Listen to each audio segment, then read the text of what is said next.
नमस्कार। फिर से हाजिर हूँ एक नई कहानी के साथ में। मैं हूँ राज। आप देख रहे हैं हाईवे 33। दोस्तों, आज की जो कहानी है, घटना है, एक ऑटो ड्राइवर का है।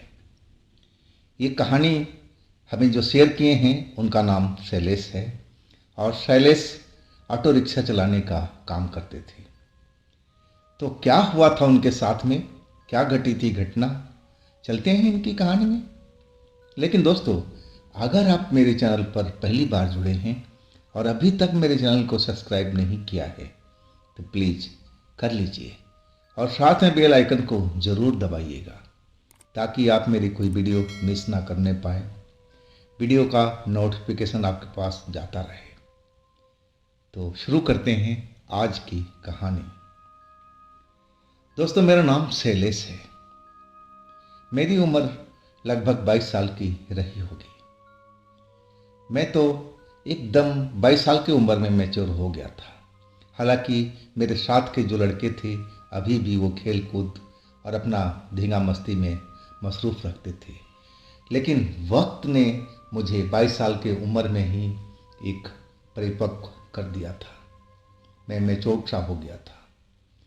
हालात मेरे घर की सही नहीं थी। मेरे पिता ऑटो चलाने का काम करते थे और उनकी जो तबीयत थी अब खराब होने लगी थी। मैं भी गरीबी के कारण पढ़ाई अपना नहीं कर पाया। 10वीं के बाद से ही मैं अपनी पढ़ाई छोड़ दिया था। मैं अपनी घर की माली हालत देखती हुई, मेरी 2 छोटी बहनें थीं और मेरा जो घर का हालत था बहुत ही खराब था। हम लोग गरीबी में जो कहते हैं ना, वही हाल हमारा था। मेरे पिता ऑटो रिक्शा चलाते थे और उन्हीं की आय से जो भी होता था, जो भी वो लाते थे, उसी से मेरा घर परिवार चलता था। उनका सपना बहुत आगे तक था, मुझे पढ़ाया लिखाया जाए, किसी काबिल बनाया जाए, लेकिन वक्त ने, गरीबी ने वो सपना को तोड़ के रख दिया था। मैं अब एक फैक्ट्री में काम कर रहा था। मैं सुबह जाता 8 बजे और रात को करीब 7 बजे के आसपास लौटता था। और दिन में मेरे पिता ऑटो चलाया करते थे और हम दोनों की जो कमाई थी उसी से अब मेरा घर परिवार चल रहा था।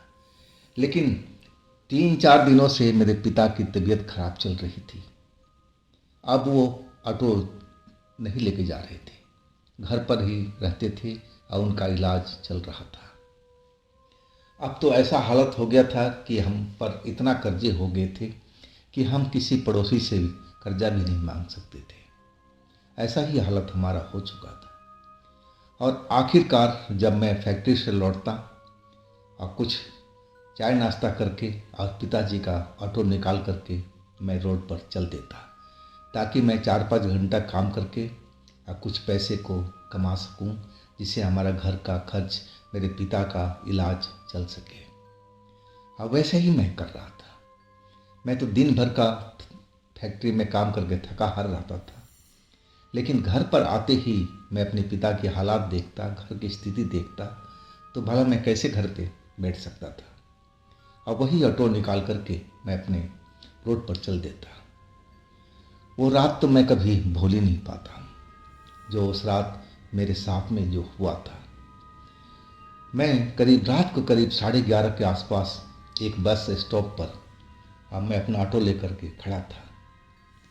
सवारी मिलने की आस थी, लेकिन भाग्य साथ नहीं दे रहा था। वहाँ और भी ऑटो थे और जो भी बस से सवारी उतरती अब आगे वाले ऑटो में जाकर बैठ जाती। मैं तो आवाज़ ही नहीं लगा पाता था सवारी को कि आप हमारे पास में आ जाइए। मैं इस लाइन का नया था, मुझे नहीं मालूम कि सवारी को बुलाना पड़ता है। मैं तो सोचता था कि सवारी खुद चल के मेरे पास में आएगी, लेकिन ऐसा नहीं हो रहा था। और आखिरकार अब रात का करीब 12 से ऊपर का टाइम हो गया था और उस रात को मैं बहुत कम कमाया था। मुझे लगने लगा कि अगर मैं इसी जगह पर रहूँगा तो मेरी कमाई बिल्कुल नहीं हो पाएगी, मुझे कहीं और चलना चाहिए। अब फिर मैं ऑटो रिक्शा आगे की तरफ बढ़ा दिया। कुछ दूर चलने के बाद मुझे एक और बस स्टैंड दिखाई दिया, लेकिन वो जो स्टैंड था बिल्कुल सुन सपाटा जगह पर था। आसपास में ना कोई दुकान, ना कोई मकान। हाँ, दूर बस्ती ज़रूर थी जहाँ से उनकी रोशनी, जो घरों की रोशनी थी, वो मुझे नज़र आ रही थी। अब मैं इस रोड पर कभी आया भी नहीं था। मुझे आइडिया नहीं था कि इस जगह पर हमें रुकना चाहिए कि नहीं रुकना चाहिए। आज जब मैं बस स्टॉप पर आकर के अपनी ऑटो ले करके आया तो मैं देखा कि एक लड़की बैठी हुई है बस स्टॉप के बेंच पर, और वो अपना सर झुका रखी है। अब मुझे तो यही लगा कि शायद ये सवारी है, इसको कोई रिक्शा मिला नहीं तो ये रिक्शे के इंतज़ार में है, और मैं उसके पास ले जाकर के ऑटो रोक दिया। और पहली बार मैंने किसी सवारी को आवाज़ लगाया था। मैंने उसको देखते हुए कहने लगा, मैडम मैं खाली हूँ, कहीं चलना हो तो बताओ आप। वो मेरी तरफ सर उठा करके देखी। मैंने देखा 23, 24, 25 साल के आसपास की वो लड़की होगी, और साधारण सी कपड़े पहने हुए थे। हाँ, लेकिन चेहरा उसका आकर्षक था। गोरी चिट्ठी मुझे दिखाई दे रही थी। अब मेरी भी तो उम्र लगभग 22 के आसपास की थी। अब मुझे लगने लगा कि ये शायद सवारी है और इससे कुछ हमारी आमदनी हो सकती है। अब मैं फिर दोबारा से कहने लगा कि मैडम कहीं चलना है तो आ जाइए मेरे रिक्शा के अंदर, मैं आपको जहाँ कहेंगी वहाँ छोड़ दूँगा। वो लड़की घूर करके कुछ देर तक मेरी तरफ देखती रही। अब फिर वो अचानक सीट से उठी और आके मेरे रिक्शा में बैठ गई। मुझे लगा चलो आज थोड़ी बहुत और कमाई हो जाएगी। अब मैं अपना ऑटो रिक्शा स्टार्ट करते हुए कहने लगा कि मैडम कहाँ चलना है, बताइए जगह का नाम। लेकिन जब उसने अपनी जगह का नाम बताया तो मैं थोड़ा सोच में पड़ गया। वो तो मेरी कॉलोनी का ही जगह था जहाँ हम अपने परिवार के साथ में रहते थे। अब मुझे अब ज़्यादा कोई हैरानी नहीं हुई क्योंकि ये सवारी थी, अब शायद उसी कॉलोनी में इसको जाना होगा। तो मैं चुपचाप अपना ऑटो स्टार्ट करके चल दिया। वो लड़की पिछली सीट पर बैठी हुई थी, अब बिल्कुल शांत थी। मेरे से कोई भी लफ्ज़ दोबारा उसने कुछ भी नहीं बोला था। बस कॉलोनी का नाम जो मुझे बताया था और उसके अलावा एक लफ्ज़ भी उस लड़की ने कुछ भी नहीं बोला था। अब मैं अपने कॉलोनी का नज़दीक था, आधी रात से ऊपर का वक्त, और वो भी अमावस की अंधेरी रात थी। बिल्कुल आसमान में तारे दिखाई दे रहे थे, हर तरफ अंधेरा ही अंधेरा नजर आता था। और हमारे जो गांव का मुख्य रास्ता था उसके पास में एक शमशान घाट था, और उस शमशान घाट से होकर ही हम अपने कॉलोनी के अंदर जा सकते थे। अब मैं उस शमशान घाट के पास पहुंच गया था। जैसे ही शमशान घाट को पार करने लगा तभी वो लड़की बोलने लगी, ऑटो यहीं पर रोक दो। मैं ध्यान नहीं दिया, तभी वो थोड़ा तेज आवाज में बोली, मैंने बोला ना ऑटो यहीं पर रोको, रिक्शा यहीं रोको। मैंने ब्रेक लगा दी। मैं हैरानी से देखने लगा कि ये तो शमशान की जगह है, यहाँ तो आसपास में कोई घर भी नहीं है, ना ऐसा कोई चीज़ है जहाँ ये लड़की जाए। तो आखिर ये शमशान के पास में ये लड़की क्यों उतरना चाहती है। मैं हैरानी से मुड़ कर के उसकी तरफ देखने लगा। उसके चेहरे पर कोई भी भाव नहीं था, जैसी थी वैसे ही मुझे अभी भी दिखाई दे रही थी। अब फिर वो अपने ऑटो से उतर गई, पिछली सीट से उतर करके और खड़ी हो गई। अब मैं उसको बोलने लगा कि मैडम इतना किराया हुआ, आप मुझे किराया दे दीजिए। अब फिर उसने पलट करके मेरी तरफ देखी। उसकी आंखें कुछ अलग सी अब चमक रही थी। मुझे फिर भी कोई डर नहीं लगा, ना कोई घबराहट हुई। फिर वो अपना हाथ दोनों हवा में उठा दिया। मैं कुछ समझ नहीं पाया कि वो ऐसा क्यों कर रही है, और वो कुछ फुसफुसा करके हवा में जैसे बातें कर रही हो। मैं समझ नहीं पा रहा था कि आखिर मैं पैसा मांगा हूँ तो ये ऐसा क्यों कर रही है। मैं दोबारा बोला कि मैडम किराया दे दीजिए, मैं भी अपना घर पर चला जाऊँ। लेकिन वो ऐसे ही अपना हाथ हवा में टांगे, दोनों हाथ हवा में उठा रखी थी और फुसफुसाते हुए ना जाने क्या बोल रही थी। मैं 2 बार बोला कि मैडम आप मुझे किराया दे दीजिए और मैं अपने घर को जाऊं। और इस बार जो हुआ सामने में देख करके मैं एकदम कांप गया था। वो लड़की फिर मेरी तरफ मुड़ी, अब बहुत भारी आवाज में मुझे डांटने लगी, ठहर जाओ, रुक जाओ। भारी आवाज और उसका चेहरा जो था बिल्कुल तमतमाया हुआ मुझे दिखाई दे रहा था। आंखें भी लग रही थी कि उसमें से शोला निकल रहा हो। मुझे कुछ आंखों में से रोशनी निकलती हुई नजर आई। अब मैं वो देख करके तो बिल्कुल सहम गया था कि आखिर ये लड़की कौन है और ये ऐसा बर्ताव मेरे साथ में क्यों कर रही है, और ये कर क्या रही है अपने हाथ हवा में उठा करके, और किससे बात कर रही है, किससे फुसफुसा रही है, और वो भी शमशान घाट के बिल्कुल सामने। अब तो मैं उसकी चेहरा मोहरा और उसकी आवाज़ सुन करके बेहद डर गया था। मुझे लगने लगा कि मैं शायद गलत सवारी को बिठा लाया हूँ। ये सवारी बिल्कुल ठीक नहीं है, मुझे इस जगह से निकल जाना चाहिए।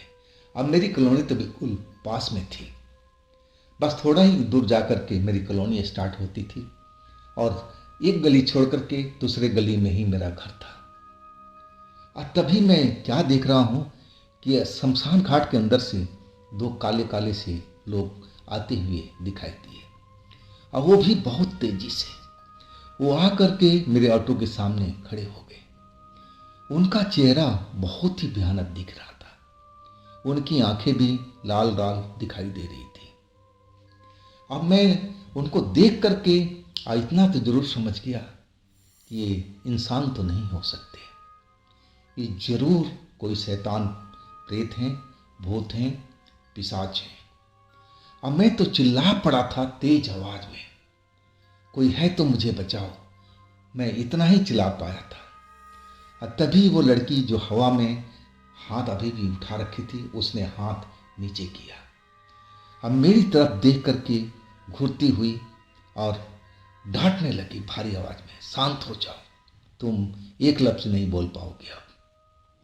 और जैसे ये लफ्ज बोला कि तुम एक लफ्ज नहीं बोल पाओगे, और मेरी तो जैसे बोलती बंद हो गई थी। मैं बिल्कुल नहीं चिल्ला पा रहा, मैं चिल्लाने की कोशिश कर रहा था लेकिन गले से आवाज ही नहीं निकल रही थी। और तब तक तो वो जो दोनों लोग थे जो काले काले से थे, जो शमशान के अंदर से निकल के आए थे, और उन्होंने मुझे ऑटो के ड्राइविंग सीट से बाहर खींच लिया और दोनों मुझे हवा में उठा लिए थे और शमशान की तरफ चलने लगे थे। मैं छटपटा रहा था, उनकी बंधन से निकलने का भरपूर प्रयास कर रहा था, लेकिन मैं सफल नहीं हो पा रहा था। उनकी जो पकड़ थी मजबूत थी, और वो आखिरकार तो वो शैतान थे, प्रेत थे, ना जाने क्या थे वो। और वो लड़की अब तेज तेज चलती हुई शमशान के अंदर में दाखिल हो चुकी थी। अब मैं अपनी बचाव का भरपूर कोशिश कर रहा था कि किसी भी तरह इनके चंगुल से आज़ाद हो जाऊं और मैं अपने घर की तरफ भाग जाऊं, लेकिन ऐसा नहीं हो पा रहा था। ना जाने आज मेरे साथ में ये सब क्या खेल चल रहा था। मुझे लगने लगा कि अगर मैं शमशान के अंदर पहुंच गया तो ये सारे लोग मुझे मिल करके मार डालेंगे, और मैं कांप गया था उस चीज़ को समझ करके कि मैं अंदर गया तो मैं दोबारा बाहर निकल नहीं पाऊंगा। पूरा बदन डर से कांप रहा था, रोने का मन हो रहा था, चिल्लाने का मन हो रहा था, लेकिन ऐसा मैं कर ही नहीं पा रहा था। मेरे गले से बिल्कुल भी आवाज़ नहीं निकल रही थी। तभी मैंने देखा कि एक ऑटो वाला हमारी तरफ आ रहा है। वो हमारा पड़ोसी ही था। उसके ऑटो पर रंग बिरंगी लाइट लगी हुई थी और वो लाइट जल रही थी, और वो लाइट देख करके ही मैं पहचान लिया था कि ये मेरा पड़ोसी है। वो भी ऑटो चलाता था और वो ऑटो मेरे ऑटो के पास में आकर के रोका और कुछ पल तो हमारी तरफ उसने देखा और फिर वो तेजी से कॉलोनी की तरफ भाग गया था, डर करके या न जाने क्यों। अब जो मेरा थोड़ा सोचने समझने का जो शक्ति थी, मुझे बिल्कुल याद नहीं हो रहा था कि मैं अब करूं तो क्या करूं। जो मुझे दिखाई दिया मेरा पड़ोसी, वो भी मुझे अकेला छोड़ करके भाग गया था। मेरा दिमाग ही बिल्कुल काम करना बंद कर दिया था। ना जाने मेरे साथ में ये सब क्या हो रहा था। और उनकी जो बदन से जो पसीने का गंध आ रहा था, बिल्कुल अलग सा था, बिल्कुल जैसे गंदे नाले से आ रहा हो, ऐसे उनका शरीर से बदबू सी आ रही थी। जो काले दोनों लोग मुझे पकड़ करके शमशान के अंदर ले जा रहे थे और आखिरकार मुझे शमशान के अंदर पहुंचा दिया गया। मैंने देखा जहाँ पर मुर्दा जलता है और वहाँ पर वो लड़की एकदम आलथी पालथी मार करके अब बैठी हुई है और कुछ इस तरह से अपने हाथे जोड़ रखी हो जैसे वो कोई पूजा या कोई अनुष्ठान कर रही हो। और वो दोनों लोग ले आकर के उसके सामने अब मुझे पटक दिए जमीन पर। मैं डर से व्याकुल हो उठा था, लेकिन मैं न कराह पा रहा था न चीख पा रहा था। मुझे लग रहा था कि अब मैं बच नहीं पाऊंगा। मुझे अपने पिता की, अपनी माँ की, अपनी बहनों की बहुत याद आ रही थी कि अब मैं उनको कभी देख नहीं पाऊंगा। मुझे बिल्कुल याद नहीं आ रहा था कि मैं भगवान से मदद मांगूं, अपने देवी देवताओं से मदद मांगूं। ऐसा मैं बिल्कुल सोच ही नहीं रहा था। ना जाने मेरे साथ में ऐसा क्या हुआ था। और वैसे तो मैं भगवान को मानता भी था, पूजा पाठ भी करता था, लेकिन उस वक्त में मैं बिल्कुल भगवान को नाम लेना ही भूल गया था जैसे। और तभी वो औरत जो लड़की थी बैठी हुई और मेरे ऊपर में अपने हाथ फेरने लगी थी। और जैसे जैसे हाथ फेरती जा रही थी, मेरी आंखें बिल्कुल बंद होती चली गई। मुझे लगा कि मैं गहरी नींद में सोता जा रहा हूँ। अब फिर मुझे होश नहीं रहा।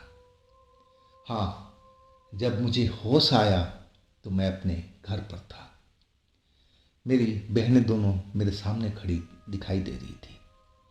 मेरी माँ थी, मेरे पिता थे और मेरी पड़ोसी के कुछ लोग भी थे। अभी भी अंधेरा था, मतलब अभी रात ही था। मेरी बहनों की आंखों से आंसू निकल रहा था। मेरी माँ भी रो रही थी, लेकिन जो मेरे पिता थे और वो पड़ोसी थे, वो मुझे मेरी तरफ देख रहे थे। और वो मेरे पिता जो कह रहे थे कि बेटा तू सही है ना, तुझे कोई तकलीफ तो नहीं है ना। मैं अपने आप को देख करके थोड़ा हैरान हुआ कि मैं तो श्मशान में था। मेरे साथ में वो जो लड़की थी, ना जाने मेरे साथ में क्या करने वाली थी। अब मैं अपने घर पर कैसे पहुंच गया, मुझे कुछ समझ में नहीं आ रहा था। अब फिर मैं बेहोश सा हो गया था। अगली बार जब मुझे होश आया तो दिन निकला हुआ था। अभी भी मेरा परिवार मेरे पास में बैठा हुआ था। मेरी माँ मेरे माथे पर तेल की मालिश कर रही थी। मेरी बहनें मेरे खाट के पीछे बैठी हुई थी। अभी भी उनकी आंखों में आंसू दिखाई दे रहे थे। मैं अब होश में आ गया था। अब मैं उठ करके बैठ गया। मैं हैरानी से देख रहा था, सब रात की बातें याद कर रहा था और आखिरकार मैं अपने माँ से लिपट गया था। मैं माँ को पकड़ करके रोने लगा था। अब जो मेरी आवाज़ थी लौट आई थी।